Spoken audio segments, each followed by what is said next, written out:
ओम शांति। शिवरात्रि के दिनों में हम ये सोचते हैं कि भगवान शिव को हमें खुश करना है तो क्या करें। बहुत सारे लोग व्रत रखते हैं, जागरण करते हैं, बहुत सारे ऐसे नित्य नियम करते हैं।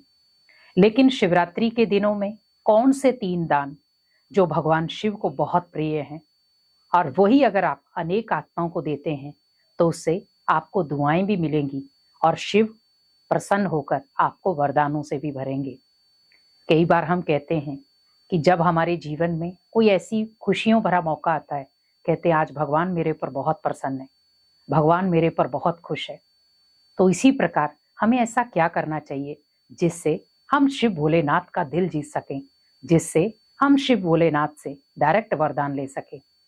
तो अगर आप भी चाहते हैं कि शिव भगवान मुझे वरदान भी दें, मेरे जीवन में खुशियां भी डालें और मेरे जीवन में सुख शांति भी भरे, तो आपको ये 3 दान रोज करने हैं। शिवरात्रि आ रही है, हम अलग अलग तरीके की तैयारियां कर रहे हैं, लेकिन अगर ये 3 दान अभी से चालू कर दिए तो ये पूरा साल भी आप कर सकते हैं, जिससे आप अपने मनोबल को भी श्रेष्ठ बनाएंगे, उसके साथ साथ आप अपने घर परिवार में सुख शांति भी ला सकते हैं। तो पहला दान है मनसा दान। आप जैसे सुबह उठें, उठते ही आप परमात्मा के लिए 10 मिनट निकालें, और परमात्मा के लिए जब आप अमृत वेले 10 मिनट निकालेंगे, उन 10 मिनट में 5 मिनट अपने लिए वाइब्रेशन लें कि मैं बहुत श्रेष्ठ आत्मा हूँ, मैं बहुत शक्तिशाली आत्मा हूँ, मेरे जो भी पाप कर्म हैं वो धीरे धीरे मैं भगवान को, जो भी आपके मन में चल रही हैं बातें नेगेटिव हैं या किसी के प्रति भी हैं, तो वो सब बातें भगवान को सौंप दे।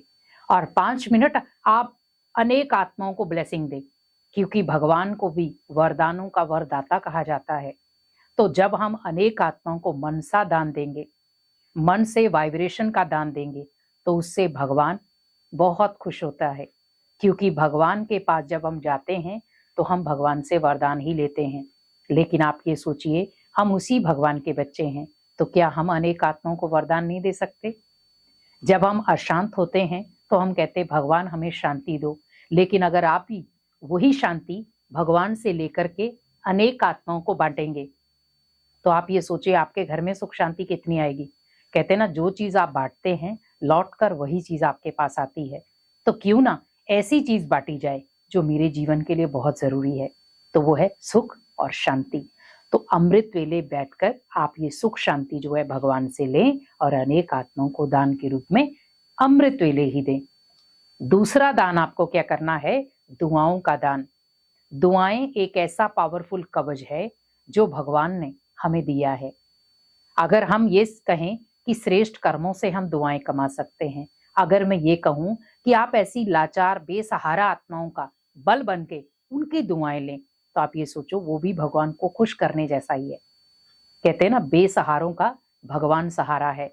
लेकिन आप ये सोचिए, आपको कहीं पे भी कोई भी ऐसी आत्मा मिल रही है जो आपको लग रहा है बेसहारा है, जो आपको लग रहा है सहारा ढूंढ रही है, और वो भगवान के दर पर बैठ करके भगवान को कह रही है भगवान मेरा सहारा बनो, और वो टू मच भगवान को रो रो के चिल्ला चिल्ला के कह रही है भगवान आप सहारा बन जाओ मेरा, आप उस आत्मा का उस समय सहारा बन के देखना, आपको अंदर से एक गुड फीलिंग आएगी। क्योंकि भगवान कहते बच्चे आप मेरे बच्चों का सहारा बन के तो देखो, मैं आपका सहारा बन के रहूंगा। क्योंकि हम जब अनेक दुखी अशांत आत्माओं का सहारा बनते हैं, तो वो जो आत्माएं आपको दुआएं देती हैं, उससे भगवान आपका 24 घंटे सहारा बनता है। क्योंकि आपने एक कदम उठाया, भगवान 1000 कदम आपके पास आए। आपने एक अच्छा कार्य किया, भगवान आपके जीवन में आपके जो बिगड़े हुए कार्य हैं उन्हें बनाने पे मजबूर हो जाएगा। हम क्या कर रहे हैं? कार्य बिगाड़ते जा रहे हैं। लेकिन भगवान कहते बच्चे मेरे कार्य में हाथ लगा के तो देख, मैं तेरे सारे कार्य संवार दूंगा। तो उसी प्रकार मुझे दुआएं उन आत्माओं से लेनी है जो भगवान के ऊपर आंखें गड़ा कर बैठी हैं कि कब भगवान आए और हमारी मदद करे। तो आप वही भाग्यवान आत्माएं बन जाएं कि भगवान ने जो मुझे दिया है, मुझे अनेक आत्माओं के अर्थ लगाना है, ताकि दुआएं भी मिले और बल भी मिले। तीसरा दान आपको करना है अन्न का दान। या मैं ये कहूं, अगर आप अन्न का दान नहीं तो अपने अंदर की बुराइयों का दान करें। क्योंकि शिवरात्रि पे कहा जाता है जब हम अक धतूरा या बेल पत्र चढ़ाते हैं, तो बेल पत्र का भावार्थ क्या होता है कि हम 3 पत्ते या 5 पत्ते चढ़ाते हैं। तो 5 पत्ते हैं काम, क्रोध, लोभ, मोह, अहंकार। 3 पत्ते हैं मन, वचन, कर्म। तो भगवान को ये चीजें अर्पित कर दो। तो भगवान को ये चीजें अर्पित कर दो। काम, क्रोध, लोभ, मोह, अहंकार। आप देख रहे हैं संसार में इससे क्या हो रहा है। दिन प्रतिदिन संसार में दुख, अशांति इन्हीं कारणों से बढ़ रही है, पर मनुष्य आत्मा इन्हीं चीजों से खुश है। लेकिन एक समय ऐसा आएगा जहां पर हम कहेंगे कि आप ये हमारी बुराइयां ले लो, लेकिन उस समय बीमार ये बुराइयां इतनी चरम सीमा पर पहुंच जाएंगी जहां पर अति के बाद सीधा अंत होगा। तो क्यों ना समय से पहले ही हम इस इशारे को समझ जाएं। दूसरी तरफ हम कह रहे हैं तन मन धन सब कुछ तेरा, क्या लागे मेरा। तो भगवान कहते बच्चे देखे तो देख, तन मेरे श्रेष्ठ कार्य में लगा के देख, मन मुझे मेरी याद में लगा के देख, और धन जो है वो मेरे किसी भी कार्य में या किसी ऐसी अनेक आत्माओं के अच्छे कार्य के लिए या उसके जीवन को संवारने के लिए लगा दे। तो तन भी सफल होगा, तन कंचन काया के रूप में मिलेगा, मन शुद्ध संकल्पों से भर जाएगा और धन में बरकत होगी। तो जो चीज आप भगवान को देंगे, भगवान उसका रिटर्न कभी रखेगा नहीं, वो देगा जरूर।